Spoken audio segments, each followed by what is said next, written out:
தீர்க்க தரிசனம்னு பார்த்தீங்கன்னா, அது நடக்கும்போது தான் சில காரியங்கள் அது எப்படி நடக்கும் நம்மனால பார்க்க முடியும். இந்த டிஸ்பென்சேஷனல் சொல்கிற மாதிரி கிறிஸ்டல் கிளியராக சார்ட்டை போட்டு இதுதான் நடக்கும் அதுதான் நடக்கும் இவங்க சொல்கிற 2 வர்க்கம் அதெல்லாம் வேதத்திலேயே கிடையாது. வேதத்திலேயே கிடையாது.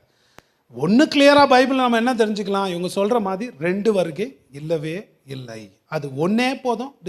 ப்ரீமில்லனியம் டிஸ்பென்சேஷனலிஸ்ட் சொல்கிறது தவறுன்னு தெரியும். இல்லை இது நீங்கள் என்ன சொன்னாலும் நான் பிடிச்ச முயலுக்கு 2 கால் தான் 3 கால் தான், நான் வச்சிருக்கிற பைபிளுக்கு 2 வர்க்கம் தான் இருக்குது. நீங்கள் எத்தனை வசனம் கொடுத்தாலும் நான் நம்ப மாட்டேன்னு அடமாக நீங்கள் இருந்தீங்கன்னா அது உங்களுடைய சுதந்திரம், உங்களுடைய சுதந்திரம். ஆனால் ஒன்று என்ன சொல்ல முடியும், அந்த தவறான எண்ணங்களை நீங்கள் விடுற வரைக்கும் இயேசு கிறிஸ்துவுடைய வருகையினுடைய வேதபூர்வமான அனுபவத்துக்கு நீங்கள் ஒரு போதும் வர மாட்டீங்க.